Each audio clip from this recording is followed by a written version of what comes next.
ناظرین، اس کتاب کا ٹائٹل ہے الرحیق المختوم، اور اس کتاب کے رائٹر ہیں حضرت مولانا صفی الرحمان مبارک پوری۔ ناظرین، episode number 10، episode number 10، vlog number 449 اور پیج ہے 486۔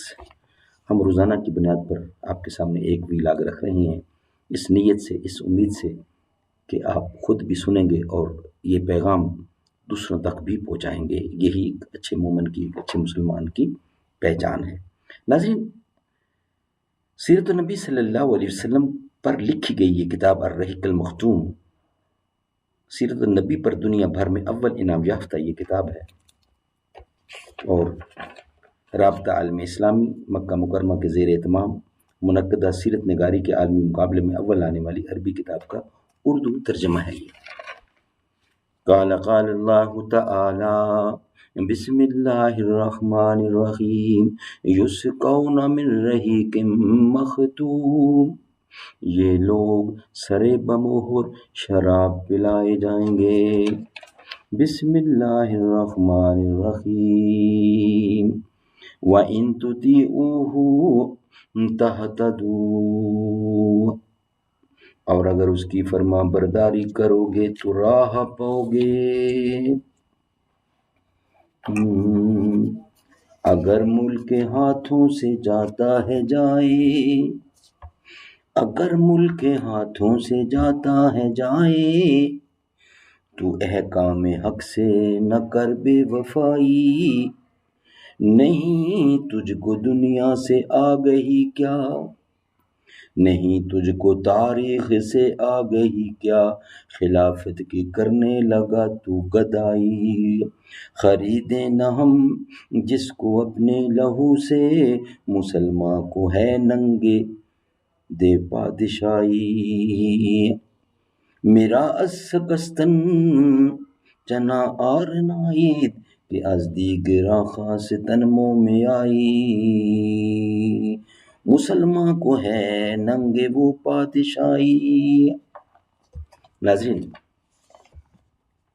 یہ چل رہا ہے چیپٹر بادشاہوں اور امراء کے نام خطوط، یعنی سنہ 6 ہجری کے اخیر میں جب رسول اللہ صلی اللہ علیہ وسلم حدیبیہ سے واپس تشریف لائے تو آپ نے مختلف بادشاہوں کے نام خطوط لکھ کر انہیں اسلام کی دعوت دی۔ نجاشی شاہ حبش کے نام خط، یہ ہم آپ تک پہنچا چکے ہیں۔ مقوقس شاہ مصر کے نام خط، شاہ فارس خسرو پرویز کے نام خط، کیسر شاہ روم کے نام خط۔ ابھی اسی کا کچھ حصہ آپ تک پہنچا دیا، کچھ باقی ہے، وہ ہم آپ کے سامنے رکھنے کو جا رہے ہیں۔ یہ کیسر پر نبی کریم صلی اللہ علیہ وسلم کے نامہ مبارک کا وہ اثر تھا جس کا مشاہدہ ابو سفیان نے کیا۔ اس نامہ مبارک کا ایک اثر یہ بھی ہوا کہ کیسر نے رسول اللہ صلی اللہ علیہ وسلم کی اس نامہ مبارک کو پہچانے والے، یعنی دہیہ کلبی رضی اللہ کو مال اور پارچہ جات سے نوازا، لیکن حضرت دخیہ یہ تحائف لے کر واپس ہوئے۔ تہمی میں قبیلہ جذام کے کچھ لوگوں نے ان پر ڈاکہ ڈال کر سب کچھ لوٹ لیا۔ حضرت دہیہ مدینہ پہنچے تو اپنے گھر کے بجائے سیدھے خدمت نبوی میں حاضر ہوئے اور سارا ماجرا کہہ سنایا۔ تفصیل سن کر رسول اللہ صلی اللہ علیہ وسلم نے حضرت زید بن حارثہ رضی اللہ کی سرکردگی میں 500 صحابہ کرام کی ایک جماعت ہمہ، یہ جگہ کا نام ہے حسمہ یا ہمہ، روانہ فرمائی۔ حضرت زید نے قبیلہ جذام پر شب خون مار کر ان کی خاصی تعداد کو قتل کر دیا اور ان کے چوپایوں اور عورتوں کو ہانک لائے۔ چوپایوں میں 1000 اونٹ اور 5000 بکریاں تھیں، اور قیدیوں میں 100 عورتیں اور بچے تھے۔ چونکہ نبی کریم صلی اللہ علیہ وسلم اور قبیلہ جذام میں پہلے سے مصالحت کا عہد چلا آ رہا تھا، اس لیے اس قبیلہ کے ایک سردار زید بن رفع جذامی نے جھٹ نبی کریم کی خدمت میں احتجاج و فریاد کی زید بن رفع اس قبیلہ کے کچھ مزید افراد سمیت پہلے ہی مسلمان ہو چکے تھے، اور جب حضرت دہیہ پر ڈاکہ پڑا تھا تو ان کی مدد بھی کی تھی۔ اس لیے نبی نے ان کا احتجاج قبول کرتے ہوئے مال غنیمت اور قیدی واپس کر دیے۔ عام اہل مغازی نے اس واقعہ کو صلح حدیبیہ سے پہلے بتلایا ہے، مگر یہ فحش غلطی ہے، کیونکہ قیصر کے پاس نامہ مبارک کی روانگی صلح حدیبیہ کے بعد عمل میں آئی تھی۔ اس لیے علامہ ابن قیم نے لکھا ہے کہ یہ واقعہ بلا شبہ حدیبیہ کے بعد کا ہے۔ سبحان اللہ، سبحان اللہ۔ ناظرین، یہ ولاگ ہمارا یہاں ہی کمپلیٹ ہوتا ہے۔ انشاءاللہ اس کے بعد کا بقیہ حصہ نئی ہیڈنگ ہے، یعنی پوائنٹ نمبر 5، منذر بن ساوی کے نام خط۔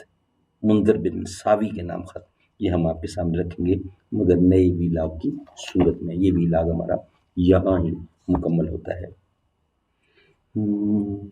خدا کے نور کے جلوے جو دیکھے میں نے طیبہ میں، مجھے رہ کے وہ منظر سہانا یاد آتا ہے، در اقدس پہ حالے دل سنانا یاد آتا ہے، مدینہ یاد آتا ہے، مدینے میں جو گزرا ہے وہ، مدینہ میں جو گزرا وہ زمانہ یاد آتا ہے، خدا کے نور کے جلوے جو دیکھے میں طیبہ میں، مجھے رہ کے وہ منظر سہانا یاد آتا ہے، مدینہ یاد آتا ہے۔ سنہری جالیوں کے سامنے آقا کی خدمت میں، وہ میرا روز و شب کا آنا جانا یاد آتا ہے، ادب سے بیٹھ کر اس گنبد خضرا کے سائے میں، نبی کے عشق میں آنسو بہانا یاد آتا ہے، در اقدس میں، در اقدس پہ حالے دل سنانا یاد آتا ہے۔